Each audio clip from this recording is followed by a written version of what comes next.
Hello everyone, welcome to learning academy. तो आज हम class 9th maths chapter number 2 introduction to linear polynomial की exercise 2.5 के सभी क्वेश्चंस इस वीडियो में करेंगे। तो चलिए शुरू करते हैं। Question number 1, a learning platform charges a fixed monthly fee and an additional cost per digital learning module access. बोला है एक लर्निंग प्लेटफॉर्म है जो मंथली फीस तो चार्ज करता है, साथ में एडिशनल कॉस्ट भी चार्ज करता है पर मॉड्यूल एक्सेस्ड। मॉड्यूल को हम चैप्टर से यहाँ पे अभी समझते हैं। मॉड्यूल होता है जितने चैप्टर्स हम करेंगे यूनिट, ठीक है। A student observe that when she accessed 10 modules her bill was 400। एक स्टूडेंट ने ऑब्जर्व किया जब उसने 10 मॉड्यूल्स किए, मतलब 10 चैप्टर्स किए, तो उसका बिल आया 400 rupees. When she accessed 14 modules her bill was 500। ठीक है, उसके बाद अगर उसने 14 मॉड्यूल्स एक्सेस किए तो उसका बिल आया 500 rupees. Clear? If the monthly bill Y depend on a number of module accessed. Monthly bill depend करता है जितने भी मॉड्यूल हमने एक्सेस किए हैं। अकॉर्डिंग टू द रिलेशन हमको गिवन है find the value of A and B. Simply हमको वैल्यू फाइंड करनी है ए और बी की। सिंपल क्वेश्चन है, चलिए शुरू करते हैं आंसर्स। सबसे पहले जो क्वेश्चन में गिवन है हम वो लिख लेते हैं। देखिए, जब 10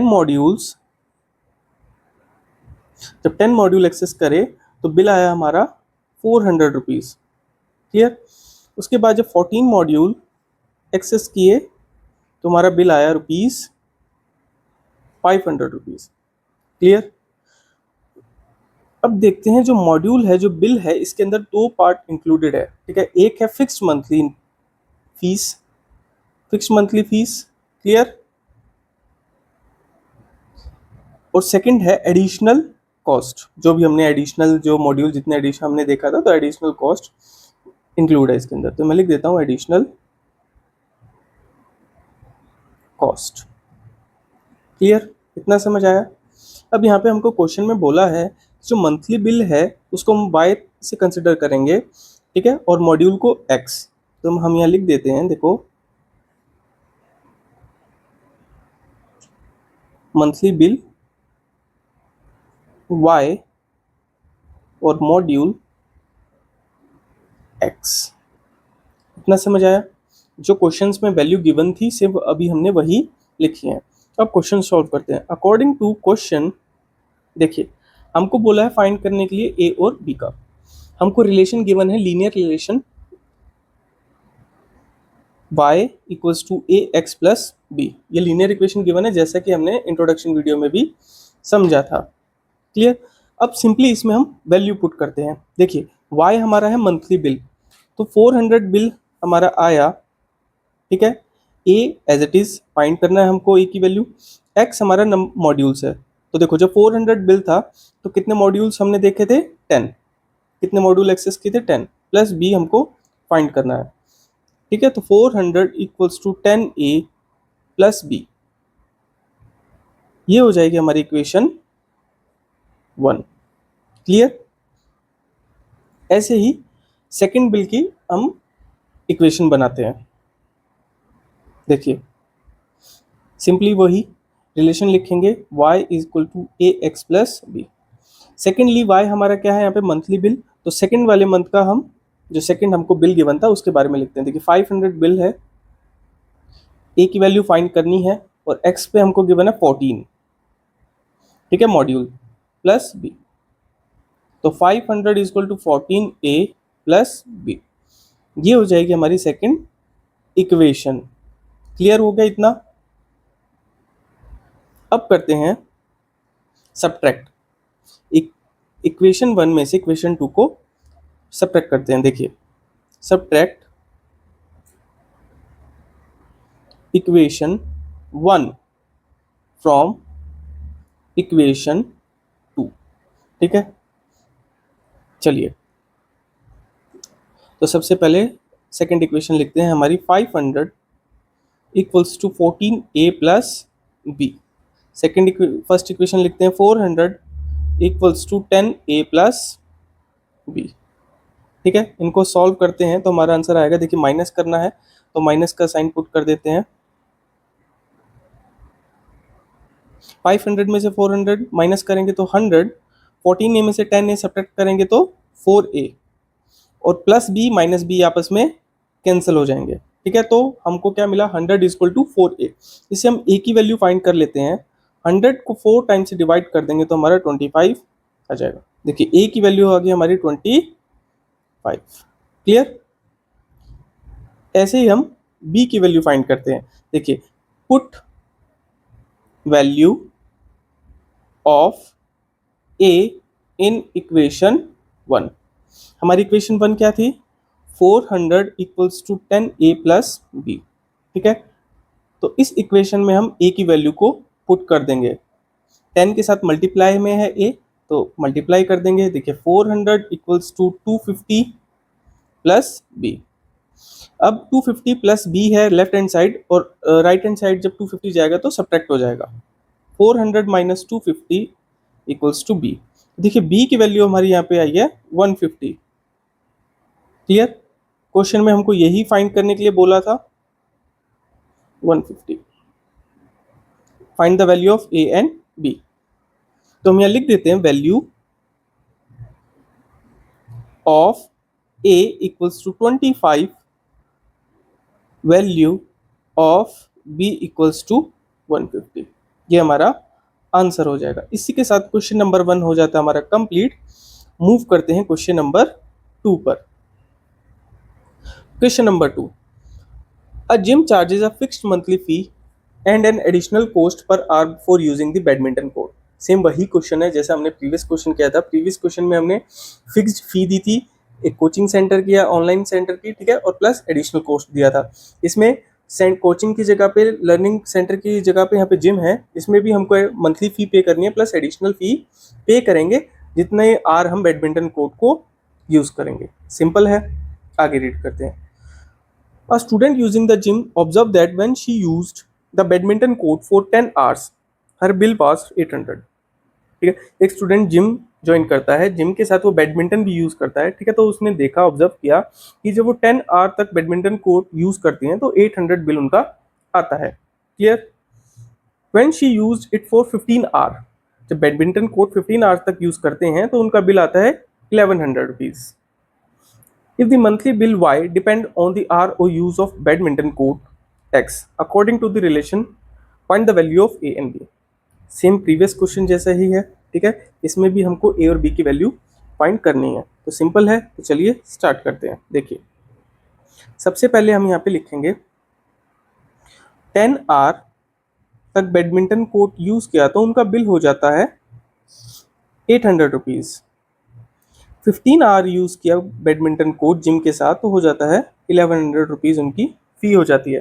देखिए, इन फ़ी के अंदर दो पार्ट इंक्लूडेड है, एक है फिक्स्ड फ़ी, ठीक है, जो फिक्स मंथली फ़ी होती है वो, plus additional cost of using badminton court. ठीक है, क्लियर हो गया। क्वेश्चन में हमको बोला है जो मंथली बिल है उसको हम वाई से डिनोट करेंगे,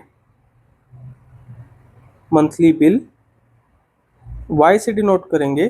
ठीक है, और बैडमिंटन कोर्ट कितने आवर तक यूज किया उनको एक्स से डिनोट करेंगे। ठीक है, तो मैं लिख देता हूँ, आवर्स को हम डिनोट करेंगे एक्स। ठीक है, तो चलिए सबसे पहले रिलेशन लिखते हैं, y equals to A X plus B. Y हमारा क्या है, monthly bill. Monthly bill first में कितना आया था, 800 रुपीज़ आया था। ठीक है, ए हमको फाइंड करना है, एक्स कितने आवर तक यूज किया था जब 800 बिल था, तो हमने बैडमिंटन कोर्ट यूज किया था 10 आवर तक, प्लस बी। तो 800 equals to 10a plus B, ये हो जाएगी हमारी इक्वेशन नंबर 1। ठीक है, ऐसे ही सेकंड इक्वेशन भी हम बना लेते हैं। चलिए सेकंड इक्वेशन, रिलेशन लिखते हैं, y equals to A X plus B. Y हमारा मंथली बिल, सेकंड में हमारा मंथली बिल आया था 1100 रुपीज़। ए की वैल्यू फाइंड करनी है, और कितने आवर तक हमने यूज किया था बैडमिंटन कोर्ट, 15 आवर तक, वेरी गुड, प्लस बी। इसकी इक्वेशन बनाते हैं 15a प्लस बी, ये हो जाएगी हमारी इक्वेशन नंबर सेकंड। ठीक है, इतना क्लियर हुआ। अब दोनों इक्वेशन को सब्ट्रैक्ट करते हैं ताकि एक वेरिएबल की वैल्यू हमको मिल जाए। तो यहाँ लिखते हैं subtract equation 1 from equation 2। Clear. तो सबसे पहले इक्वेशन 2 लिखते हैं, 1100 ब्लू कलर इसलिए लिया है क्योंकि हमने जो इक्वेशन 2 है वो ब्लू ही कलर से सॉल्व की है, ताकि डिफरेंस करने में हमको इजी हो जाए। अब इक्वेशन 1 लिखते हैं, 800 equals to 10a plus b। Clear? Subtract करेंगे तो माइनस का साइन लगा देंगे। देखिए 1100 में से 800 को माइनस करेंगे तो बचेगा 300, 15 में से 10 को तो 5a, और माइनस b और प्लस b आपस में कट हो जाएंगे। देखिए अब हमारा 300 बचा इक्वल्स टू 5a। तो a की वैल्यू फाइंड करते हैं, 300 को डिवाइड कर देते हैं 5 से, तो a की वैल्यू आई हमारी 60। क्लियर? अब a की वैल्यू का यूज करके हम b की वैल्यू को फाइंड करते हैं। देखिए लिखते हैं यहाँ पे, put value of a in equation 1। ठीक है, आप किसी भी इक्वेशन में पुट कर सकते हैं, फर्स्ट में भी सेकंड में भी। मैं यहाँ पे फर्स्ट इक्वेशन में पुट कर रहा हूँ। चलिए फर्स्ट इक्वेशन लिखते हैं, 800 equals to 10a plus b। 800 as it is, 10 as it is, a 10 के साथ मल्टीप्लीकेशन में है और a की वैल्यू है 60 plus b। 800 is equal to 600 plus b। देखिए 600 800 के साथ आकर माइनस हो जाएगा, इधर बचेगी वैल्यू ऑफ सिर्फ b बचेगा। ठीक है, तो b की वैल्यू आएगी हमारी 200। क्लियर? दोनों वेरिएबल की वैल्यू फाइंड करने के लिए बोला था a और b, वो हमने फाइंड कर दिया है। तो यहाँ लिख देते हैं, value of a equals to 60 और value of b equals to 200। Clear? इसी के साथ हमारा क्वेश्चन नंबर 2 हो जाता है कंप्लीट। चलिए मूव करते हैं क्वेश्चन नंबर 3 के लिए। क्वेश्चन नंबर 3 बोला है, consider the relation between temperature measured in degree Celsius and degree Fahrenheit. इनके बीच में हमको रिलेशन बताना है। ठीक है, कंसिडर करना है, दोनों के बीच में दोनों ही टेम्परेचर की यूनिट होती है, सेल्सियस भी और फ़ारेनहाइट भी। विच इज गिवन बाय, हमको रिलेशन गिवन है। पॉइंट ए एंड बी, इसमें भी सेम हमको वैल्यू फाइंड करनी है ए और बी की। Given that ice melt eight 0 degree Celsius and 32 degree Fahrenheit. इसमें बोला है कि आइस जो है मेल्ट हो जाती है 0 डिग्री सेल्सियस पे एंड 32 डिग्री फ़ारेनहाइट पे, and water boils at 100 degree Celsius and 212 degree Fahrenheit. Clear? इस क्वेश्चन में हमको हिंट भी गिवन है। बोला है when Celsius equal to 0 degree and Fahrenheit equal to 32 degree. देखिए जब सेल्सियस 0 होगा तो फ़ारेनहाइट उस टाइम पे हमारा 32 होगा। आगे बोला है when Celsius equal to 100 and Fahrenheit equal to 212। Same वही है, जब सेल्सियस 100 होगा तो फ़ारेनहाइट की वैल्यू कितनी होगी, 212। Use this information to find A and B. इस इंफॉर्मेशन का यूज करके हमको ए और बी की वैल्यू को फाइंड करना है। एंड दस the linear relation between Celsius and Fahrenheit. Linear relation बताना है सेल्सियस और फ़ारेनहाइट का। ठीक है, क्लियर? तो चलिए स्टार्ट करते हैं। बोला है जो इक्वेशन हमको गिवन है, सेल्सियस इक्वल्स टू ए जो की वैल्यू फाइंड करनी है फ़ारेनहाइट प्लस बी। ठीक है, यहाँ पे देखिए 2 पॉइंट गिवन है। यहाँ पे बोला है जब सेल्सियस 0 होगा तो उस केस में हमको फ़ारेनहाइट कितना होगा, 32। ठीक है, तो सेल्सियस हमारा 100 होगा तब उस केस में फ़ारेनहाइट कितना होगा हमारा, 212। ठीक है, इनकी वैल्यू इस रिलेशन में पुट कर देते हैं ताकि हमको इक्वेशंस मिल जाए। ठीक है, अब सेल्सियस की जगह पे ये फर्स्ट पुट करते हैं, ये फर्स्ट वाली वैल्यू। सेल्सियस अगर 0 है, ठीक है, तो फ़ारेनहाइट होगा 32 प्लस बी। तो 0 equals to 32a plus B. ये हो जाएगी हमारी इक्वेशन 1। ठीक है, ऐसे ही इक्वेशन 2 को फाइंड कर लेते हैं। रिलेशन लिखते हैं जो कि हमको क्वेश्चन में गिवन है। अब यहाँ पे सेल्सियस की वैल्यू लेंगे 100 और फ़ारेनहाइट की वैल्यू लेंगे 212। तो 100 equals to 212a plus B. ये हो जाएगी हमारी इक्वेशन नंबर 2। ये ऐसे। क्लियर? जैसे प्रीवियस क्वेश्चन में क्या था, इसी क्वेश्चन में भी वैसा करेंगे, सब्ट्रैक्ट करेंगे। Subtract equation 1 from equation 2। ठीक है, तो सबसे पहले इक्वेशन लिखते हैं, second equation 100 equals to 212a plus B. First equation लिखते हैं 0 equals to 32a plus B. Subtract करना है तो सब्ट्रैक्ट का साइन लगा लेते हैं, माइनस माइनस और माइनस। चलिए आंसर फाइंड करते हैं। 100 में से 0 गया 100। 212 में से अगर हम 32 को माइनस करेंगे तो देखिए 2 में से 2 0, और 11 में से हमारा 3 माइनस हुआ तो बचा 8 एंड 1, 180 और बी से बी कैंसिल हो जाएगा क्योंकि एक साइन पॉजिटिव है और एक नेगेटिव है। क्लियर। यहाँ से हम ए की वैल्यू फाइंड कर लेते हैं। 180 ये डिवाइड में हो जाएगा 100 divided by 180 equals to A. Clear. 0 से 0 कैंसिल। अब 10 को 18 से कैंसिल करते हैं। 2 से कैंसिल हो रहा है 5 टाइम्स पे और 18 कैंसिल हो रहा है 2 से 9 टाइम्स पे। तो हम यहाँ बोल सकते हैं हमारी वैल्यू ऑफ ए आई है 5/9। इस ए की वैल्यू का यूज करके हम फाइंड करते हैं value of B. Put value of A in equation 1। ठीक है, इक्वेशन 1 लिखते हैं। ये हमारा 0 था, 0 equals to 32a plus B. 0 की जगह पे 0, 32। अब यहाँ पे देखो a मल्टीप्लीकेशन में 32 के साथ, तो 5/9 भी मल्टीप्लीकेशन में ही होगा प्लस बी।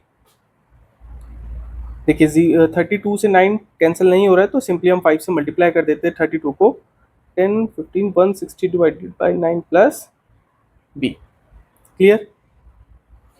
अब बी हो जाएगा हमारा -160 divided by 9। Value of B आई हमारी -160 डिवाइडेड बाय 9। तो यही वैल्यू फाइंड करने के लिए बोला था। क्लियर।